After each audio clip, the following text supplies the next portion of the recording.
안녕하세요. 농촌진흥청의 큰 오이 박사 이상규. 작은 오이 박사 이희주입니다. 박사님, 오이는 품종 따라 길이가 다른가요? 왜 큰 오이, 작은 오이?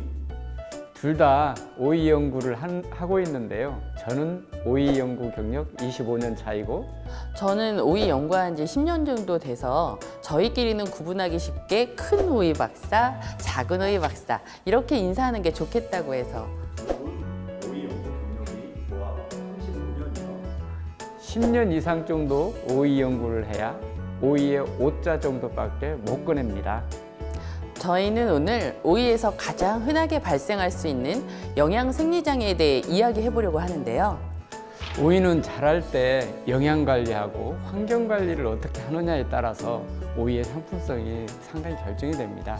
그래서 어떻게 보면 농업인들한테 상당히 중요한 정보라고 할 수 있습니다. 네, 그래서 저희가 준비한 주제는 모양 좋은 오이 생산을 위한 영양 생리장애 맞춤 솔루션입니다. 와, 제목이 상당히 길죠. 근데 뭔가 영어도 있고 조금 요즘 말로 플렉스하네요. 그럼 첫 번째 칼슘, 즉 석회 결핍부터 봅시다.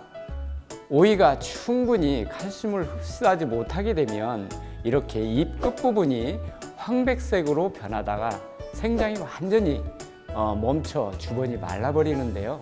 생장점 부근의 잎은 작아지며 연맥도 노랗게 변하거나 안팎으로 말리면서 바가지 모양을 엎어놓은 것 같은 그런 모습이 됩니다.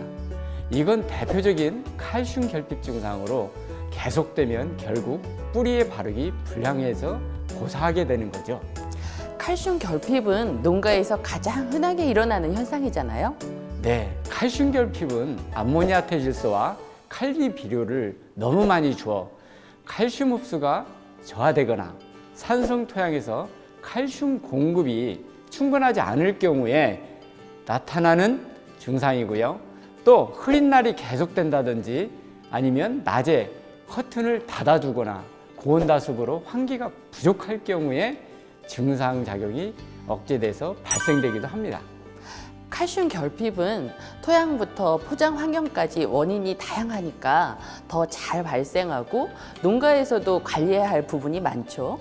예, 칼슘 결핍 증상이 발생하지 않도록 하기 위해서는 석회를 뿌리고 깊이 가리를 해 뿌리가 하층까지 잘 분포되도록 하고요.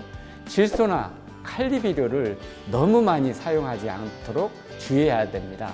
또 물을 충분히 주어서 증산작용이 원활하게 될 수 있도록 해주고 칼슘 결핍 증상이 보이면 응급조치로 염화칼슘 0.3% 수용액을 일주일에 한 번 내지 2번 정도 새로 나온 잎 부위에 잘 묻도록 옆면 살포해주면 됩니다. 모양 좋은 오이를 위한 영양 생리장애 맞춤 솔루션 두 번째는 칼리 결핍인데요. 칼리 결핍은 생육이 비교적 빠른 중후기에 중간부터 아래 잎 가장자리가 노랗게 변하기 시작해서 심해지면 연맥 사이도 노랗게 됩니다. 그렇구나. 그러다가 잎 안쪽으로 증상이 진전돼서 결국 잎이 바깥쪽으로 말리는데요. 과실은 모양이 짧아지고 비대가 불량해집니다. 칼리 결핍도 오이에서 상당히 빈번하게 일어나는 장애 중에 하나거든요. 네, 칼리 결핍은 사양토 등에서 토양 중에 칼리 함량이 적을 경우, 유기물과 칼리의 사용량이 적거나 지온이 낮고 일조가 부족할 경우, 질소 비료를 많이 주거나 토양이 너무 습해서 칼리 흡수가 이뤄지지 않을 경우에 종종 발생합니다. 그래도 칼리 결핍은 농가에서 쉽게 대처할 수 있지 않을까요? 네, 칼리 비료를 적정량 시용하고 특히 생육 중후기에 양분이 결핍되지 않게 관리해야 하는데요. 만약 결핍의 우려가 있을 경우에는 웃거름으로 염화칼리를 시바르당 1회에 3.3kg 정도 시용하면 안심할 수 있습니다. 제 경험을 비춰봤을 때 영양장애는 과하지 않으면 발생하지 않거든요. 반드시 토양과 시설의 환경을 두루 살피고 영양분을 적정량 사용하시길 당부드립니다. 예, 맞습니다.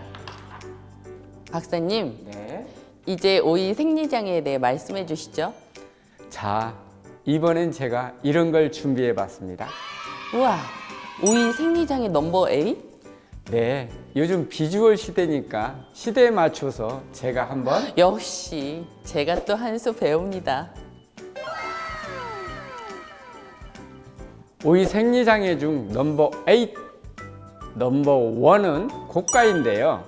고가는 말 그대로 구부러진 오이를 말합니다. 주로 식물체가 노화되고 병이 발생하거나 영양 상태가 나쁠 때 많이 발생하는데요. 이외에도 잎 따기를 많이 하거나 착과가 많아져 초세가 약해질 경우에 동화 기능이 떨어지면 잎으로부터 동화 양분이 열매로 이동되지 않아 고가가 되는 것입니다. 또 암꽃 분화기부터 개화까지 발육 상태가 나쁠 경우에 고가가 되는 것입니다. 고가가 생기면 상품성이 전혀 없잖아요. 맞습니다. 그래서 잎의 동화 기능을 높이고 식물체에 활력을 가져올 수 있게 웃거름을 줘서 양분이 부족되지 않도록 하고 토양의 과습과 건조를 피해야 합니다. 일사량이 약한 겨울철 재배에서 한 줄 재배를 하고 제식 주스를 적게 해서 잎과 과실에 충분한 햇볕이 쪼이게 해야 합니다. 또 전체 수확량은 큰 차이가 없으니까 고가 정도가 심한 과실은 어린 상태에서 일찍 제거해 주는 게 좋겠죠. 과실 끝부분이 곤봉처럼 부풀어지고 중간 부위는 가늘어진 오이. 이것이 바로 오이 생리장애의 두 번째 곤봉과입니다. 아, 맞구나. 곤봉과는 벌과 같은 방화 곤충에 의해 과실 끝부분에만 수정이 돼 양분이 축적될 경우 발생하는데요. 억제 재배나 겨울 재배할 때 칼리 결핍으로 영양 상태가 나빠지거나 초세가 약해지고 동화 양분이 심하게 부족할 때 생깁니다. 그러면 곤봉과는 역시 발생하게 되면 상품성이 완전 없다고 봐야 되겠네요. 그래서 잎의 동화 기능을 높이고 과실의 동화 양분이 충분히 공급되도록 양분과 수분 관리를 철저히 하고 하우스 입구나 측면에 망사를 쳐서 벌 등 방화곤충이 날아들지 않도록 해야 합니다. 그렇구나. 또 잎따기를 너무 많이 하지 말고 아랫잎에도 충분한 햇볕이 들게 해서 잎과 식물체의 노화를 방지해야 합니다. 과일 꼭지에 가까운 어깨 부분이 가늘어져서 자라목 같은 형태, 이 상태는 오이 생리장의 세 번째 어깨 빠진과인데요. 어깨 빠진과는 흑침개보다는 백침개 오이에서 그리고 저온 조건에서 발생하기가 쉽고 초세가 약하고 영양 상태가 나빠질 때 많이 발생합니다. 주로 원줄기보다 곁줄기 아랫마디에서 많이 발생하며 꽃눈 바르기에 석회가 부족하거나 산성 토양, 질소가 많은 토양, 칼리가 많은 토양에서도 잘 생깁니다. 아, 그러면 어깨 빠짐과 발생을 막기 위해서는 어떻게 해야 될까요? 이 어깨 빠짐과 발생을 막기 위해서는 온도와 습도, 양분과 수분 관리를 철저히 하고 뿌리로부터 석회 흡수가 충분히 될 수 있도록 낮에는 환기를 해주고 온도를 내려주며 밤에는 지온을 다소 높게 관리합니다.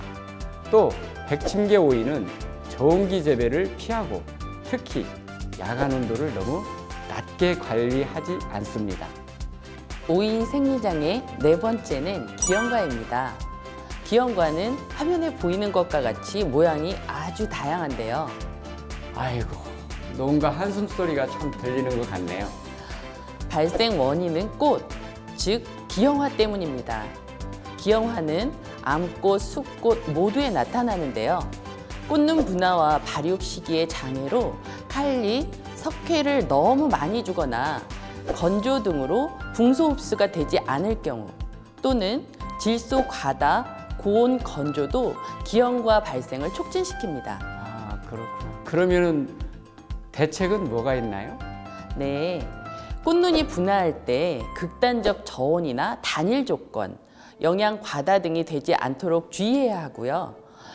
육묘할 때 좋은 상토를 사용해서 뿌리 뻗음을 좋게 해주고 육묘와 재배 시기에 석회가 부족하지 않게 해줘야 합니다. 이 박사님, 벌써 6가지나 알아봤는데요. 아, 벌써 그렇게 됐어요? 앞에 언급했던 영양 생리장애 중 가장 기억에 남는 생리장애 에피소드가 있으신가요? 나 때는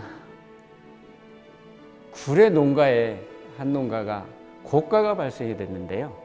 그 밑부분에, 구부러진 밑부분에 추를 달아놔가지고 핀 농가가 있습니다. 아, 라떼는 굴의 그 농가 말씀이세요?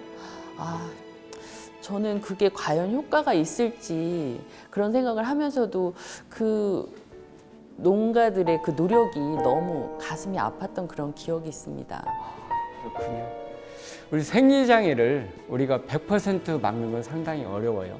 하지만 이렇게 원인을 알고 미리 대비하면 모양 좋은 오이 충분히 생산해낼 수 있습니다. 네, 동감입니다.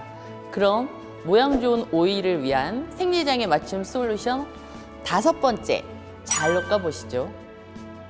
잘록가는 과실의 중앙 부위가 줄로 졸라맨 것처럼 잘록하고 세로로 잘라보면 오목한 부분이 비거나 갈색으로 변해 있기도 하는데요.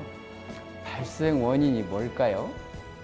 원인은 초세가 약하고 고온 건조가 계속될 때, 웃자란 상태에서 고온 다습이 계속되고 질소 비료가 많거나 부족할 때, 그리고 칼리와 석회 부족의 조건에서 붕소 흡수가 방해될 때 생기기도 합니다. 잘록가 발생을 막기 위해서는 퇴비를 많이 주고 붕소 비료를 시바르당 1에서 2kg 정도 시용해서 균형 있는 거름 주기를 해야 합니다. 아, 그렇군요. 이번엔 생리장애 해결 방법 6번째, 양성화입니다. 양성화는 암꽃의 아랫마디 부분에 오이 모양이 아닌 원통의 탁구공 같은 모양이 생기는 건데요. 꽃눈분화 당시에 온도교차가 심하거나 일장의 변화가 심할 경우에 암꽃이 숫꽃이 되고 숫꽃이 암꽃으로 변해 생기는 현상입니다. 아, 그렇군요. 박사님, 근본 원인이 뭘까요?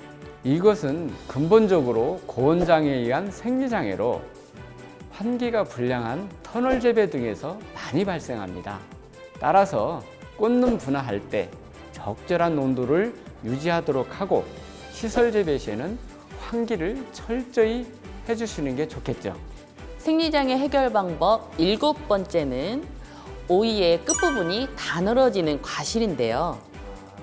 과실이 맺힌 후 광합성 산물이 부족해지면 중앙부보다 끝부분의 자람이 나빠져서 발생합니다. 겨울철 하우스 재배에서 밀폐할 경우 초세 저하와 함께 2월에서 4월에 많이 생기고 80g 이하의 어린 과실을 수확할 때 과실이 충실해지지 않아 발생하며 일조, 비료, 토양 수분 부족 등에 의한 초세 약화도 발생을 촉진합니다. 끝이 가늠과 예방법은요? 끝이 가늠과가 생기는 걸 막기 위해서는 토양 조성과 관리에 힘써 초세를 유지시키고 잎의 동화 기능을 높이며 양수분 관리를 잘 해주어 식물체의 노화를 방지해야 합니다. 자, 이제 마지막 하나 남았네요. 그 전에 고생한 제작진에게 잠깐 이 맛있는 오이를 드리고 싶은데. 감사합니다. 이상규 박사님이 싱싱한 걸로만 골라오셨어요. 자, 드셔보세요. 감사합니다. 어떠신가요? 너무 써요. 아우. 괜찮아요. 겉은 멀쩡하지만 속이 엄청 쓴 오이도 생리장애 중에 하나인데요. 쓴 오이는 질소 과다나 토양이 건조해 수분이 부족할 경우, 일조나 비료 부족, 고온 또는 저온 건조한 기후, 그리고 생육 후기 초세가 나쁠 때 알칼로이드 화합물이 생겨 쓴맛이 납니다. 그러면 이런 쓴오이를 막기 위해서는 어떻게 하는 것이 좋은가요? 먼저 잎의 동화 기능을 떨어지지 않도록 뿌리 활력이 생기게 영양과 생식생장의 균형을 맞춰주며 초새가 약해지지 않도록 관리해야 합니다. 와, 이렇게 대표적인 오이 영양 생리장의 10가지를 알아봤네요. 벌써 그렇게 됐나요? 오이는 예민한 과실이라서 이외에도 엄청나게 많은 영양 생리장애들이 있잖아요. 네, 그래서 저희가 오이 영양 생리장에는 물론 재배 기술까지 오이에 대한 모든 정보를 담은 자료를 농사로에서 누구나 보실 수 있게 올려뒀습니다. 인터넷 포털 사이트에 농사로를 검색하고 들어오셔서 저희 영상도 보시고 관련 자료도 꼭 확인해 보세요. 그리고 마지막, 영상이 끝난 후 별점 5개도 잊지 마세요. 잊지 마세요. 별이 5개.